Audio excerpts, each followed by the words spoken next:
Hi friends, welcome back to my channel. आज हम बनाएंगे सिलाव का खाजा, जो कि बिहार के नालंदा ज़िले का पारंपरिक मिठाई है और ये बहुत ही फेमस है। और ये देश या में क्या विदेश में भी बहुत फेमस है। और ये रिक्वेस्ट किया गया है, जो कि विदेश से ही रिक्वेस्ट किया गया है कि आप खाजा का रेसिपी बनाओ, यानी सिलाव का फेमस मिठाई खाजा, जो कि उसको बनाओ। तो मैं आज बनाने जा रही हूँ और आशा करती हूँ कि आपको बहुत ही पसंद आएगा। अगर आपको ये पसंद आए तो मेरे वीडियो को लाइक कीजिए और कमेंट करना बिल्कुल नहीं भूलिए। और अगर आप नए हो तो सब्सक्राइब कीजिए और बगल में बेल बटन होगा, उसको हिट करना नहीं भूलिए। उससे क्या होगा कि जब भी मैं नया वीडियो डालूंगी आपके पास नोटिफिकेशन सबसे पहले चला जाएगा। मिठाई बनाते हुए मेरे को बहुत खुशी हो रही है और ये रिक्वेस्ट किया, इसके लिए थैंक यू। तो चलिए इसको बनाना शुरू करते हैं। उसके लिए मैंने 1 कप मैदा लिया है। तो ये मैदा से ही रेसिपी बनता है, यानी मिठाई जो है वो मैदा से ही बनता है। तो उसके लिए मैंने 1 कप मैदा लिया है। हाफ टेबल स्पून मैंने लिया है इसमें तेल, और इसको डाल करके इसको मिक्स करेंगे अच्छी तरह से। ये बहुत ही क्रिस्पी होता है और ये बहुत ही हल्का होता है खाने में। तो आप इसको ज़रूर बनाइए एक बार। तो देखिए ये मिक्स हो चुका है। अब इसको थोड़ा पानी दे करके इसको आटा गूँथेंगे, ना हार्ड यानी न टाइट गूँथेंगे ना सॉफ्ट गूँथेंगे, यानी सेमी सॉफ्ट इसका आटा लगाएंगे। तो थोड़ा थोड़ा पानी दे करके इसको आटा लगाएंगे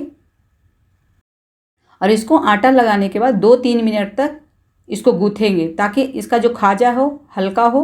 और 2-3 मिनट गूँथने से क्या होता है ना, जो खाजा बहुत ही अच्छा बनता है। तो इसको 2-3 मिनट गूँथ करके इसको 15 से 20 मिनट के लिए ढक करके रख देंगे। अब इसको तो यानी मैंने ढक दिया 15 से 20 मिनट के लिए।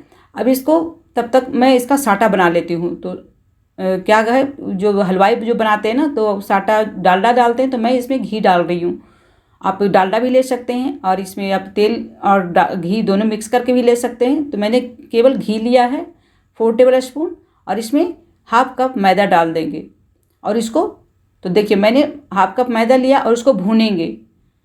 ये इस तरह से साटा बनता है। तो इसको लगातार भूनते हुए इसको 5 से 7 मिनट के लिए इसको भूनेंगे, और उसके बाद इसको निकाल करके कटोरी में इसको साटा ठंडा होने के बाद इसका यूज करेंगे। तो देखिए इस तरह से भूनते जाएंगे लो टू मीडियम फ्लेम पे। तो देखिए ये भी लगभग हो गया है। अब इसको निकाल लेंगे कटोरी में। अब देख सकते हैं बिल्कुल लिक्विडी हो गया है। अब ये तैयार हो गया है साटा। अब इसको निकाल लेंगे। तो इसका जो प्रोसेस होता है ना, थोड़ा सा अलग अलग होता है। तो देखिए मैंने बॉल में एक निकाल लिया है। अभी जो आटा लगा के रखा था 20 मिनट्स हो चुका है। अब इसका आटा को मैं थोड़ा सा गूँथ लेती हूँ और एक कुछ सेकंड के लिए, और उसके बाद इसको बेलेंगे। आप देख सकते हैं सेमी सॉफ्ट है, बिल्कुल ना हार्ड है ना सॉफ्ट है। अभी जो किचन स्लैब है ना, उस पर देखिए मैं ये जो रखा है मैंने भून करके, उसका ठंडा हो चुका है। और ये तेल मैंने लिया है किचन स्लैब पे, जहाँ पे मैं बेलूँगी वहाँ पे लगाने के लिए, ताकि जो आटा है वो चिपके नहीं। तो इस तरह से यहाँ पे लगाएंगे और इसको बेलेंगे, क्योंकि ये बड़ा जगह में ही बेला जाता है, आप चकला पे नहीं बेल सकते हो। तो इस तरह से बिल्कुल पतला पापड़ जैसा आप बेलिए उसको, लंबा। थोड़ा सा आपको देखने में दिक्कत हो रहा होगा फ्रेंड्स, क्योंकि मैं खुद ही वीडियो लेती हूँ और खुद ही ये करती हूँ, तो थोड़ा सा हो सकता है दिक्कत हो, लेकिन मैं कोशिश करूँगी कि अच्छी तरीके से दिखाऊँ। तो देखिए इस तरह से पतला एकदम बिल्कुल होगा। और जितना देर आप बेल चुके हैं देखिए उतना में साटा लगाएंगे। और आगे का जो भाग है वो अभी बेला हुआ नहीं है, यानी हाफ मैंने बेला है बिल्कुल पतला। अब इसको जो मैंने भूना था मैदा और घी को, उसको मिक्स करके देखिए थोड़ा सा मैं मिक्स कर लेती हूँ, और इसके बाद इसको लगाएंगे। पूरा में लगा लेंगे अच्छी तरह से। तो इस तरह से इसमें लगा लेंगे, क्योंकि उन लोग जो है डालडा और मैदे को भून करके बनाते हैं। ये ज़रूरी है, ज़रूरी स्टेप है, नहीं तो आपका जो खाजा है बिल्कुल नहीं बनेगा अच्छी तरीके से। अब इस तरह से पूरे में लगा करके इसको रोल करेंगे। तो पूरे में रोल नहीं करना, जहाँ तक बेला हुआ है पतला और जहाँ तक लगा हुआ है इस आटा का जो मिक्सचर है उसको, वहाँ तक इसको इस तरह से रोल करते जाएंगे। तो देखिए इस तरह से केयरफुल इसको रोल करना है। तो देखिए, और देखिए यहाँ तक मैंने लगा लिया था साटा। अब वहाँ तक मैंने रोल कर लिया। अब उसके आगे वाला पार्ट जो है उसको बेलेंगे। तो देखिए मैंने इस तरह से बेल लिया है।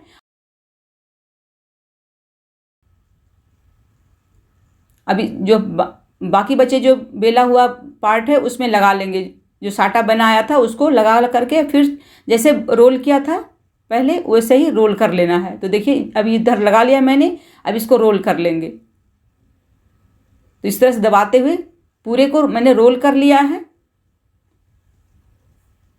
अब इस तरह से थोड़ा सा हाथ से कर लेंगे रोल। तो आटा को रोल किया ना मैंने, उसको कलम बोला जाता है। अब इसको कट करेंगे। तो देखिए इस तरह से 2 भाग में मैं कट कर रही हूँ। अब इसको छोटे छोटे पीस में कट करेंगे।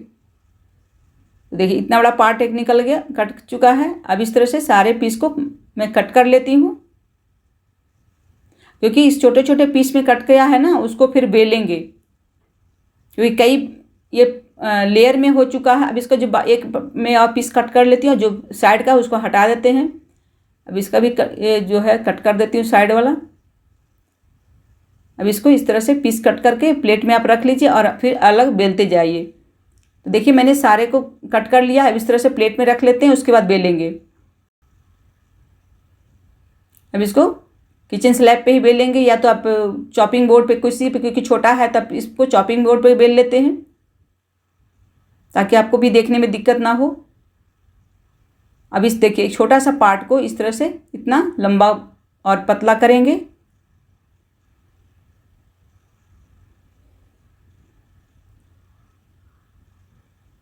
इस तरह से कट इसको बेल करके फिर इसको कट करेंगे। आप जितना बड़ा आपको खाजा चाहिए, छोटा या बड़ा, आप अपने अनुसार कट कर लीजिए उसको। देखिए एक पीस कट गया है। तो आप जितना अगर बड़ा बनाना चाहते हैं तो बड़ा ले सकते हैं, छोटा बनाना चाहते हैं तो आप छोटा भी बना सकते हैं। कि मैं छोटी कढ़ाई में बना रही हूँ तो इसलिए मैं छोटा छोटा खाजा बना रही हूँ, इसको कट कर रही हूँ। तो देखिए इस तरह से मैंने पीस कट करके रख लिया है। मैं पूरे को नहीं बनाई हूँ, अभी हाफ आटा का उसका बेली हूँ, तो इसको मैं प्लेट में रख ली हूँ। अब इसको फ्राई करके मैं दिखाती हूँ। तो देखिए मैंने तेल गरम करने के लिए रख लिया है। मैंने रिफाइंड ऑयल लिया है और ये गरम हो चुका है। अब इसमें एक पीस डाल देंगे खाजा का, और ये बिल्कुल मीडियम टू हाई फ्लेम पे इसको फ्राई करना। अब बिल्कुल अच्छी तरीके से तेल गरम होना चाहिए। तो देखिए इसको मैं डाल करके इस तरह से स्पैचुला से इसको थोड़ा हिलाएंगे ताकि इसका जो लेयर है ना निकल जाए। तो इस तरह से आप दबाते रहिए, ताकि क्योंकि उन लोग का बड़े बड़े कढ़ाई होता है और थोड़ा सा उस वहाँ पर ज़्यादा अच्छा होता है। और कहा जाता है कि आप जो सिलाव का खाजा जो कारीगर जो बनाते हैं वहाँ का, अगर वो कारीगर अलग कहीं बना ले तो भी उतना अच्छा नहीं बनता और उतना जो टेस्टी नहीं बनता है खाजा। अगर वही सेम कारीगर भी अलग बना ले ना तो भी नहीं बनेगा अच्छा।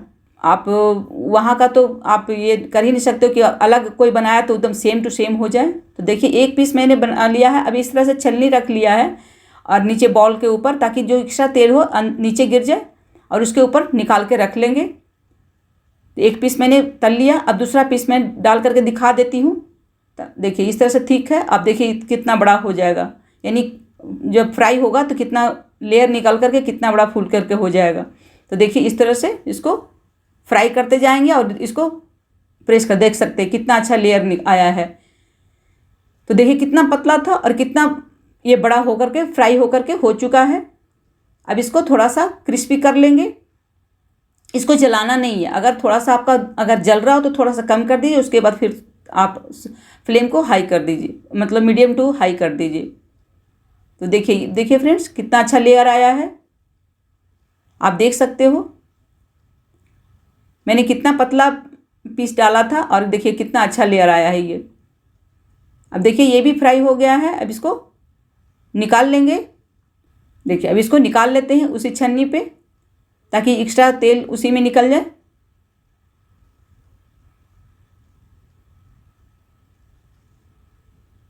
देख सकते हैं कितना अच्छा लेयर है। एक और मैं फ्राई करके दिखा देती हूँ ताकि आपको दिक्कत ना हो। तो देखिए इस तरह से थोड़ा थोड़ा दबाएंगे ना तो सारे जो लेयर है ना नीचे का वो आपका खिल जाएगा। तो देखिए निकल गए ना लेयर, सारे लेयर फूल के कितने अच्छे हो गए हैं। तो इस तरह से मैंने 3 खाजा तल करके मैं दिखाया है, उसी तरीके से मैं सारे जो खाजा कट करके बेली हूँ उसको तल लेती हूँ। उसके बाद फिर आपको दिखाती हूँ कि कैसे उसकी चाशनी में डाला जाता है, कितना कौन सा तार का चाशनी बनाया जाता है, कितने तार का। तो देख सकते हैं इसका भी लेयर बहुत ही अच्छा आया है। अब इसको भी फ्राई करके निकाल लेंगे। सेम प्रोसेस है जैसे पहले बनाया था, पहले तला है, उसी तरीके से इसको निकाल लेंगे। तो ये भी हो चुका है, अब इसको भी निकाल लेंगे। अभी सेम तरीके से सारे को मैंने देखिए तल करके निकाल लिया है। अब इसका आप या तो सेम डे आप चाशनी डालिए या तो बाद में भी डाल सकते हैं। इसको आप 1 महीने तक रख सकते हैं। तो मैंने एक कढ़ाई रख दिया है चाशनी बनाने के लिए। अब इसमें ½ कप मैंने चीनी डाला है, क्योंकि अभी मैं हाफ ही बना रही हूँ, तो हाफ मैं डाल रही हूँ चीनी। और उसमें पानी डाल देंगे। उसका हाफ मैंने पानी डाला है और उसको 2 तार की चाशनी बनाएंगे, यानी ऐसा चाशनी बनाएंगे जो कि तो चाशनी इस तरह से पचाने की जब उसमें बबल जैसा दिखने लगे ना, तो समझ जाइए कि इसकी चाशनी तैयार हो चुकी है। तो अब इसको चेक कर लेंगे। तो देखिए फ्रेंड्स, इसका जो तार है ना बिल्कुल हार्ड, जब हाथ में लेते हो ना तो जम जा रहा है चीनी। तो और उसका मोटा सा इसका तार बन रहा है। तो देखिए मैं इसको थोड़ा ठंडा, उसका गैस बंद करके थोड़ा ठंडा कर लिया है मैंने, क्योंकि गरम में इस पर खाजा में चाशनी नहीं डालेंगे। अब इसको थोड़ा ठंडा कर लिया। उसके बाद खाजा, या तो खाजा में उसको छन्नी से डालिए चाशनी को, या तो एक पीस लीजिए थोड़ा सा। देखिए मैं इसको इस तरह से दिखा रही हूँ, इस तरह से ले रही हूँ चाशनी को, और उसके बाद खड़ा कर देंगे उसके ऊपर, प्लेट के ऊपर। उन लोग क्या करते हैं, बड़ा सा परात रहता है उसके ऊपर खड़ा करते जाते हैं ले करके, और साइड से खड़ा करते जाते हैं ताकि नीचे जो ऊपर का चाशनी नीचे आ जाए। इसमें ज़्यादा चीनी नहीं डालना रहता है। अब इसको खड़ा कर दीजिए ताकि अंदर तक भी चाशनी चला जाए और ऊपर से नीचे तक आ जाए। तो देखिए इसी तरीके से मैंने सारे में चीनी का चाशनी लगा दिया और ये ठंडा हो चुका है और ये खाने के लिए बिल्कुल रेडी है। तो आप इस तरह से सिलाव का खाजा बनाइए, बहुत ही क्रिस्पी। आप देख सकते हो, देखिए कितना अच्छा लेयर आया है और कितना अच्छा बना है, देखिए, और कितना क्रिस्पी है। आप देख सकते हैं इसका चाशनी भी बिल्कुल दिख रहा है। आप इसको आप सेम डे आप चाशनी बनाइए, या तो हाफ रख दीजिए बना करके, और 1 महीने तक आप इसको खा सकते हैं, बिल्कुल ख़राब नहीं होता है। तो आप इस तरह से ये खाजा बनाइए। और अगर आपको मेरी ये रेसिपी पसंद आए तो बिल्कुल आप लाइक कमेंट करना मत भूलिए, और अपने फ्रेंड और फैमिली को जितना हो सके शेयर कीजिए। तो मिलते हैं फ्रेंड्स नेक्स्ट वीडियो में नेक्स्ट रेसिपी के साथ।